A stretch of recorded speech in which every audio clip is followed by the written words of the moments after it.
here. So Jane Healey is the author of The Secret Stealers and The Beantown Girls, which was a Washington Post and Amazon charts bestseller. She's a graduate of the University of New Hampshire and Northeastern University.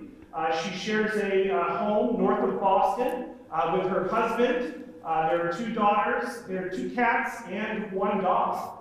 Jane is the host of Historical Happy Hour, a monthly webinar and podcast featuring premier historical fiction books, authors, and their latest novels. When she's not writing, she enjoys spending time with her family, traveling, running, cooking, and going to the beach. And tonight she's here to discuss her brand new book. I think it was released like last week or something. Yeah, 8 days. Good Night from Paris. So let's give a big round of applause to Jane for joining us. Jane, thanks so much. Thank you for having me. Thank you for that lovely intro. Okay, so does the audio sound okay? Not too loud? We're good? All right. So yes, Good Night from Paris came out 8 days ago, and I have about 50 events coming up speaking about the book, but this is my very first one, and you are all my guinea pigs tonight. So thank you so much for coming out after a snowstorm to listen. I was working on the slides last night with my husband till very late. So before I talk about Good Night from Paris and the woman Drew Layton Tartier, which it's based on her life during the war, this is biographical fiction, I want to share a story from a couple of years ago that really puts the novel in context and puts her story and her life in context. So in 2020, this is Lorne Frame. He was a local veteran in Canada. He's from Victoria, Canada, and he received the Order of the Legion of Honor from France. He was a bomber pilot for the Royal Canadian Armed Forces in France during the Second World War. So he was about 95 when he received this honor. It's one of the highest military honors you can receive in France. And this is a short speech that they gave about him and his time served. At the age of 20 and on his 13th mission, his plane was attacked by German night fighters. His plane was shot down on the edge of the Fontainebleau forest south of Paris. As he fought to control the descending plane, he ordered his crew to evacuate. He was the last person out of the plane. After walking all night, Mr. Frame found himself in the village of Barbizon. There he came into contact with an American woman by the name of Drew Tartier. Mrs. Tartier spent the war years assisting the French underground. As she spoke English, Mr. Frame was able to convince her that he was a member of the Allied forces and not a German soldier. Mrs. Tartier hid Mr. Frame in the back of her house, where he was eventually joined by members of his crew. They stayed hidden for 7 weeks until Barbizon was liberated in August 1944. As benefits a true hero, Mr. Frame minimizes his contributions and sacrifices. To this day, he praises the women and men of the French underground, and in particular, Drew Tartier. So I recently came across this story and I loved it. And so this is him showing, one of the sources that I used in my research was this very small out-of-print autobiography of Drew Layton Tartier that I found on eBay, and from a guy in the UK, I bought it. It's a tattered copy.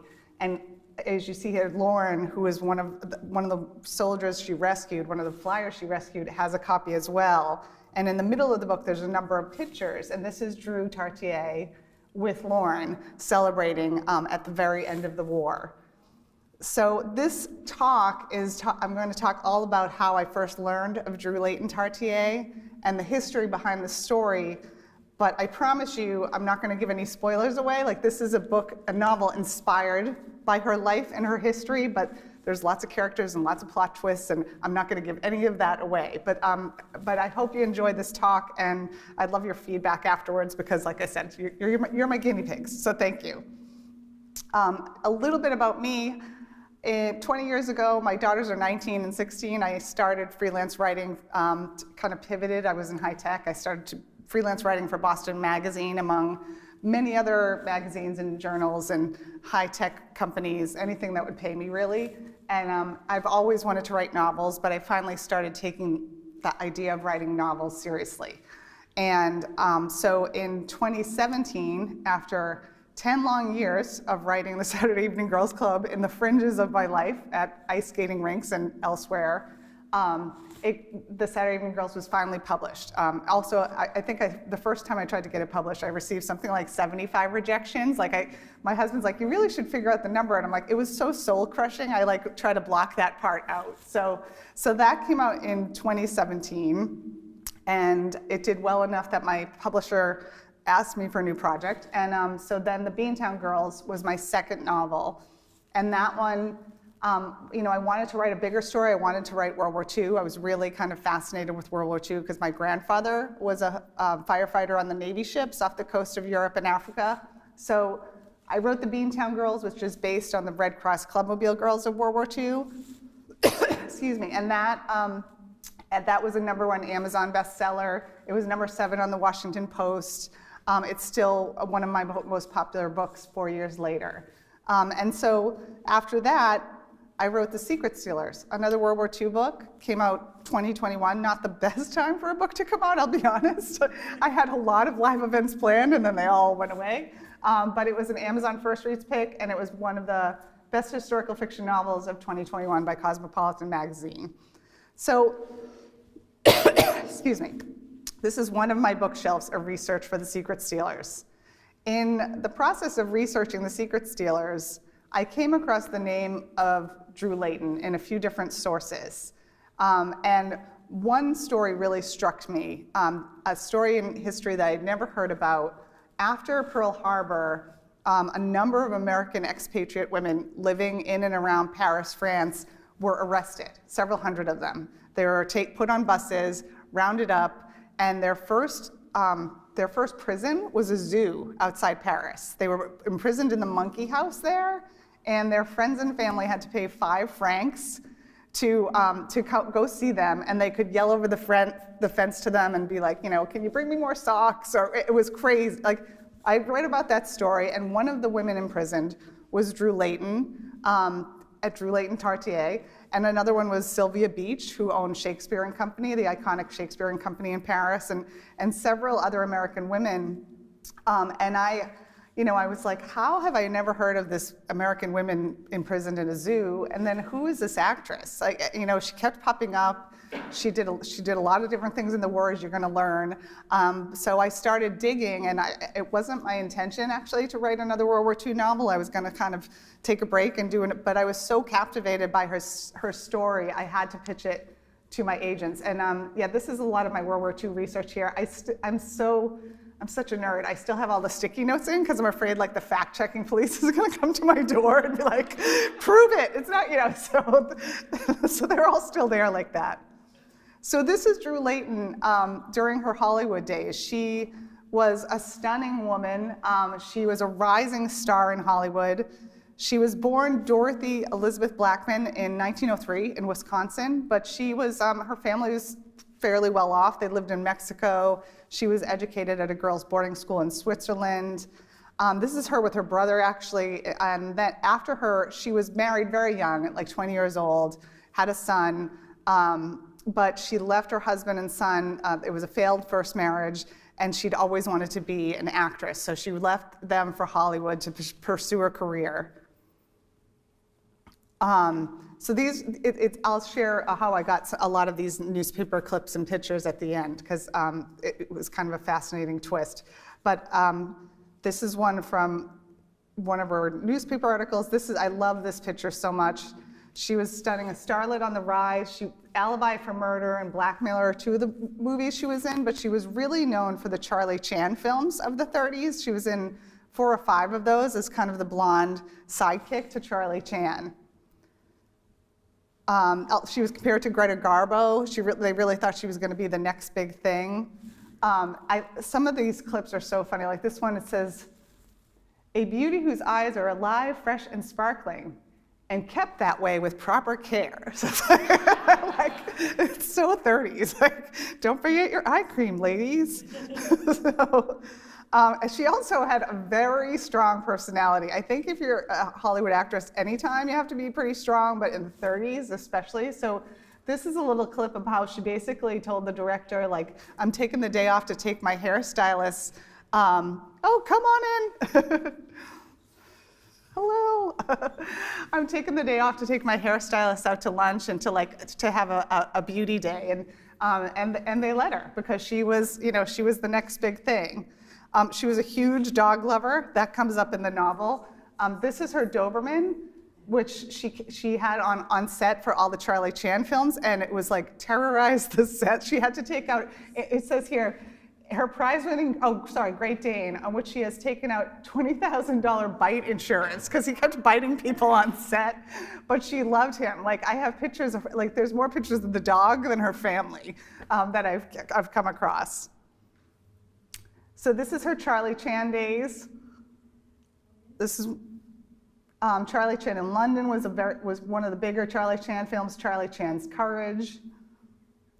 This is one of the movie posters. And then this next one is an audio clip if you want to turn up the volume real quick. It's quick.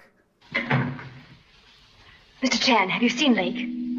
Yes. What did he say? What did you find out? Nothing. He is dead. What? So here she is. Her star is rising in Hollywood. She's about to be the next big thing. And then she meets this guy. This is Jacques Tartier. She met him when she left Hollywood to perform on Broadway for a while, and she met him there. He's a Frenchman. He was also trying to become an actor. I don't even know what this film was. This is one of the only films he was ever in. I think he wasn't really successful. But she fell head over heels in love with him. I mean, this is a better picture. Look at him. So they have this whirlwind romance. She goes to London to perform in the West End. He meets her there. And then they get married and move to Paris. And she just left everything behind, which I thought was so remarkable. So this is in 1938. And then in 1939, of course, the war begins in Europe, war begins for France anyway. This is the only picture I've ever found of the two of them in a French newspaper, of them as newlyweds. And part of the reason why is because they were married for, I think, less than a year, and then he had to go off to the war. He had lung issues, so he actually was working with the British forces as a translator. They wouldn't let him into the French army. And Jacques and Drew's family were like, you have to leave. You have to go back to America, wait out the war, and then you can reunite with them afterwards. And she said, absolutely not. I'm staying here. I'm going to be close to my husband. This is my adopted country now. And so she lived in Paris with her housekeeper, Nadine, and they became best friends and sisters. So Nadine is a major character in the book. This is the real Nadine. So obviously there's not a lot of acting jobs in Paris for Americans. So she gets a job as it's with Radio Mondiale, it was Paris Mondiale, which was owned by the French government. They were looking for an American who, a kind of known American who could broadcast nightly programs to the United States about what was really happening in Europe, what was really happening in France. So she was essentially the first voice of America in France, in Europe. And at the time, America was very isolationist in its politics. It was weary of World War I. There were figures like Charles Lindbergh who were advocating for America first, isolationist, no involvement. But Drew really sees what's going on there. She knew that America's involvement was inevitable. She pulled a lot of people on her program that also knew that and would testify to that on the airwaves. And so she became really so good at her job that the Germans took notice. And as a matter of fact, they announced on German and Berlin radio several times that when they occupied France, because they knew that they would execute Drew Layton. So she was on a hit list from the start of the war, really. And despite that, she kept broadcasting until June 1940, when Paris falls. So on June 10th, a caravan from Radio Mondiale flees Paris, like many others, and many had that entire month. And she keeps her apartment in Paris, but she ends up fleeing to the village of Barbizon, which I'll get into in a little bit. But once Paris falls, she goes only by Drew Tartier for the rest of the war, because she's hoping that the Germans don't recognize that Drew Layton is also Drew Tartier. She's hoping that she can get away with this. So basically, she's looking over her shoulder for the next 5 years. Just to give a little, step back and give a little context, occupied France in World War II. This is what happened in June 1940. The Germans took over the northern part of France and, of course, all the coastline, the most important part. And the so-called free zone was in the south of France. And it was governed by a Vichy France government in the city of Vichy. But from the start, it was kind of a puppet government. And then by 1942, Germany had occupied all of France. So these next photos, these next slides I'm going to go through just rather quickly, just showing you what life changed on a dime in France, and especially in Paris. This is right after occupation. These pictures are pretty famous because Hitler only visited the city, I think, 1 or 2 times. And then, the Germans tried to act like, oh, things are fine. Things are fine for the French. Look at what's going on here. Everyone's biking and doing their thing. Of course, the French had no petrol or gas. Only the Germans had that, so that's why they were biking and using horse and buggy. German signs went up on every corner. One of the small acts of resistance for the teenagers was to reverse the signs so that the Germans would get lost. So yeah, things on the surface seemed normal, but started getting dark pretty quickly. And Drew was, really concerned about, the Germans knocking on her door and discovering that she was the radio broadcaster. So she went to the village of Barbizon. It's a small artist village, about 90 minutes outside of Paris by train. And she leased a house on the main street in Barbizon. This is what it looks like. It was and is still called Villa Squirrel. I actually looked it up today because I hadn't looked at it for a while. You can rent it on Airbnb for $107 a night if anyone's interested. So wild. There were Germans everywhere in the village. It was a really popular place for the Nazis to go because there were some nice restaurants. It was the countryside, a couple nice hotels. So she was on the main street of Barbizon, kind of hiding in plain sight. There's a courtyard in the back, which will become important later in the story. And there was actually a couple cottages in the back of this property that cannot be seen from the street or from any sides. And Nadine and Drew, because a lot of their Parisian friends were having a hard time getting food, which got harder and harder over the course of the war, she wasn't much of a farmer, but she figured out how to grow vegetables in the courtyard and had some chickens and ducks and different things to help feed her friends in Paris. This is one of these super weird coincidences in life. So my husband lived in France for a while. We love France. We have a couple black and white photos in the hallway that he found in an antique store 10 years ago, going up the stairs to our second floor.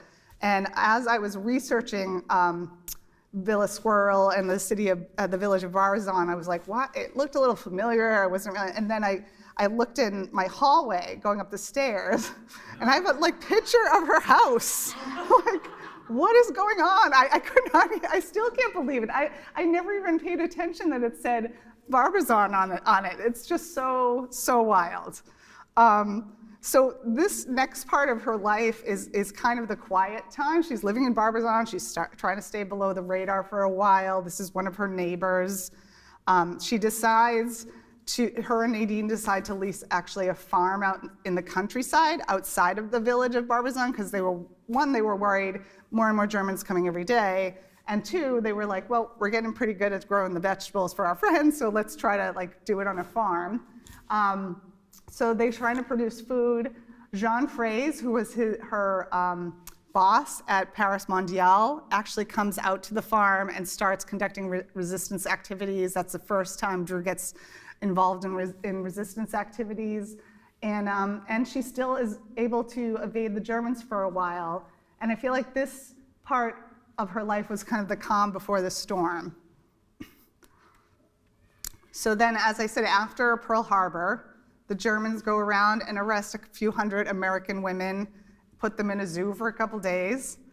They lie and they say we're doing this because Americans are arresting lots of German women in America right now, which was a complete lie. That was not happening at all. So they put these American women in a zoo outside Paris, and then they move them to the internment camp in the mountains outside of Paris. It was called Vittel. It was a spa and resort town.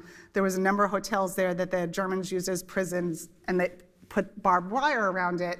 One thing I will mention, because I did a lot of research on this camp, and it only housed in the beginning of the war British and American women, and it was monitored by the Red Cross. So it was, relatively speaking, these women knew that like they were treated well, like they had food. The Red Cross made sure they had food and shelter, and so it was still prison, but it wasn't like a horrible concentration camp like some of the other ones that, of course, we've all heard about from history. So she gets out of, she actually, and I won't go into too much detail of this part of the story, but she basically decides, I have to get out, I have to help the resistance, I have to get back to the farm. And so she fakes cancer. She finds a doctor in the prison who gives her meds to make her look like she has ovarian cancer. And so she gets out. These are her papers, and she's allowed to. One of the things about faking cancer is she could stay in Barbizon, but she was allowed to go back and forth to Paris without question because she was supposed to be getting medical treatments in Paris, which turned out to be very convenient when you're working for the resistance because she had the papers to let her go back and forth with ease compared to a lot of her friends. So she's back in Barbizon, and she's very sick because she took these drugs to the point that she almost died because she was so desperate to get out of prison. She's approached by the resistance to help again. She said, I'm too nervous. They still haven't figured out that I'm Drew Layton. I need time to heal. But then around this time in the war, planes, American planes, Canadian planes, British planes, Allied forces start crashing in the French countryside. And so she gets pulled back into helping because her French neighbors who can't speak English are coming to her door in the middle of the night and saying, I have an airman in my apple tree. Like, what do I do with him? Like, they don't know what to do. Like, there's a guy in a haystack, and he can't speak French. So can you help? And so she got pulled in from that direction. But then a lot of her friends in Paris were also helping hide. Particularly, there were a big doctors network in Paris that were helping to hide Allied airmen in apartments all over the city. And they needed a translator, and they needed food, and they needed clothing for these young men. And she couldn't say no because these were young guys. A lot of them were, Lauren Frame at the beginning of the presentation was 20 years old, I think, when his plane was shot down. So she gets involved in the underground network, helping Allied flyers hide, and then helping them eventually escape outside the city. So she's a translator, she's doing food, and at the end of the war, she ends up hiding 5 of them herself in the little Villa Squirrel on the main street in Barbizon, which was almost impossible because, it's a small place. There's, like I said, there's 2 little cottages in the back, but the guys had to, basically not leave the house, be quiet all day. And she'd let them go outside to the courtyard at night to smoke cigarettes, but even that got them all so nervous because there was, Nazis, they were surrounded by Germans in every way. So at the end of the war, France is liberated, and the village of Barbizon has a party to celebrate. And Drew and Nadine come out of the cottage, and they have 5 flyers walk out with them, and everyone in the village is like, who is this? This is unbelievable. And we're totally shocked. The Americans arrive in the area. They're like, how have these guys been here the whole time? And nobody knew. And so there's a huge party in the courtyard of Villa Squirrel to celebrate these men, being safe and sound at the end of the war, to celebrate what Drew and Nadine did throughout the course of the war. And one stat, I've seen mixed numbers, but she directly oversaw the escape of at least 32 American, British, and Canadian flyers. And she assisted in helping over 100 other Allied flyers escape France via the underground network. So really remarkable. And this is in her little tattered autobiography that I have. This is one of my favorite pictures. This is the guys that were staying in her in Villa Squirrel with her, and they became really close with her. And actually, after she wrote the autobiography, she toured the US and was reunited with them. So there's her in the middle, and that's some of the guys that she saw during the tour again. So she was really, the thing that's interesting is, I couldn't believe I'd never heard of her, but after the war, she did tour all over the US. She received honors from the British government, the Canadian government, the French government, obviously the American. But yet, I feel like her story was kind of forgotten after that. This is, again, that's Spellman and Richter, two of the guys that were in her apartment at the end of the war. We still haven't identified these two other people. I don't know who they are, but I'll get there. So that is kind of, in a nutshell, Drew's story, and I'm going to share some other things now.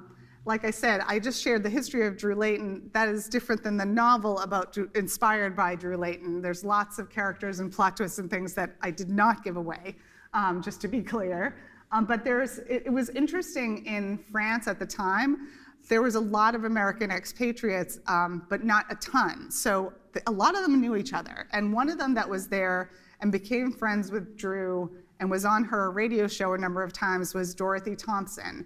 Another woman that I really feel like I should have known more about. She was an international journalist when there weren't a lot of female international journalists. She was also married to the playwright Sinclair Lewis. She covered Germany in the 1930s and was one of the only international journalists to ever interview Hitler. And she saw in the early 30s what was happening. And if you look at her writing and her speeches, she predicted it all. And so she was coming on, she was sounding the alarm anywhere she could, in the US, on the radio in Europe. And she was just a complete force of nature. So she's in the novel.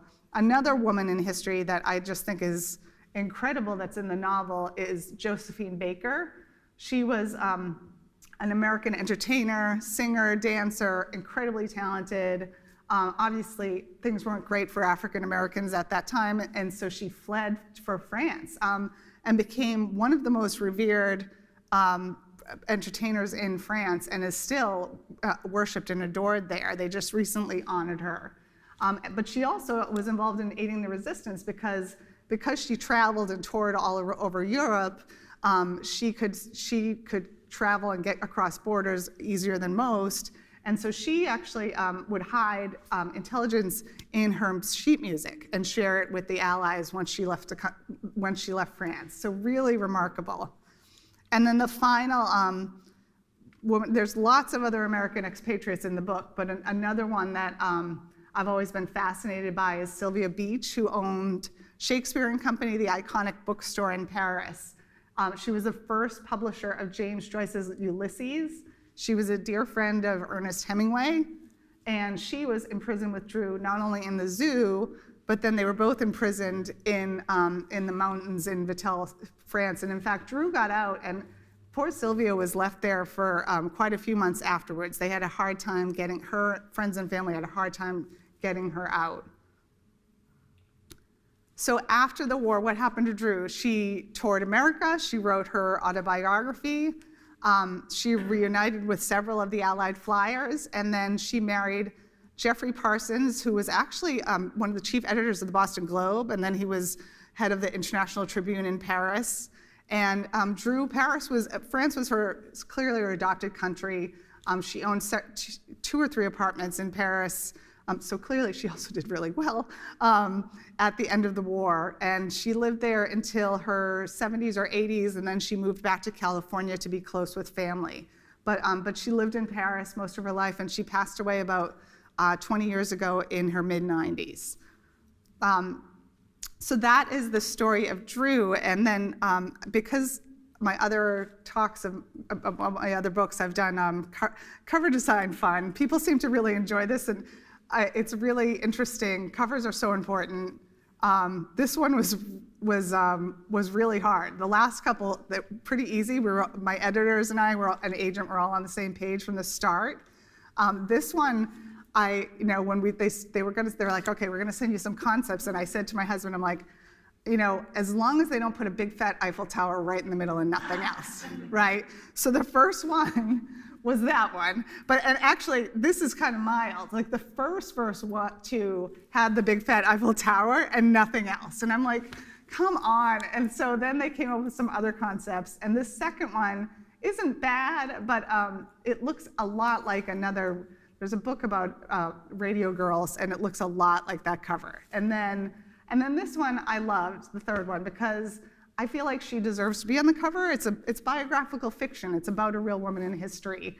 And there is a little tiny, not there, but there's a little tiny Eiffel Tower on it now, because they're like, can we just put the Eiffel Tower sell books apparently? So I'm like, fine, put the Eiffel Tower on it, but not huge. And as it turns out, Good Night from Paris, they wanted to put this dark Eiffel Tower on, but you cannot copyright, there's a copyright law around the Eiffel Tower. You cannot have pictures of the Eiffel Tower at night on anything because it violates the copyrights of the Eiffel Tower, so that would have been, somewhere along the road, we would have had to come up with another one anyway. So thank you for being my guinea pigs on my very, very first talk about Good Night from Paris. This is like a PSA for authors. Word of mouth is the best marketing. Tell your book clubs, your libraries. Social media word of mouth is also great. I have a mailing list. I do not spam. I only send things about events and things that are coming up that are important. And I also have a podcast, Historical Happy Hour, where I interview different fiction authors, usually not this month because it's launch month, but usually once a month. So thank you, and I'd love to take any questions that you have. Thank you so much for coming after the snow and everything. I really appreciate it. Thank you, Julie. Let's give Jane a big round of applause. Thank you. And as Jane said, we have plenty of time for questions, so if folks have a question, they can raise their hand, and Jane will call them. Yes? Did her second husband die in the war? Yeah, that's a little bit of a spoiler, but that's everywhere. So yeah, he went missing, and that was one of the things that kind of motivated her to join the resistance. He was missing, and she didn't know what had happened to him for a really long time. Yeah.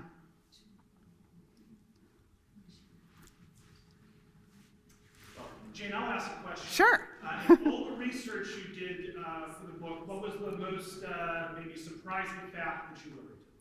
I think the zoo, the women being imprisoned in the zoo was very surprising, and it was really fascinating because it had this whole, reading different accounts of it, not just Drew's account, but Sylvia Beach's account of being in, it was they had this whole comedy tragedy element, they were joking with each other and talking about the smell of monkey pee and laughing about their family and friends yelling to them over the fence and throwing chocolates over the fence, and so that was stranger than fiction. And I read about it from a few different perspectives, and it was just crazy.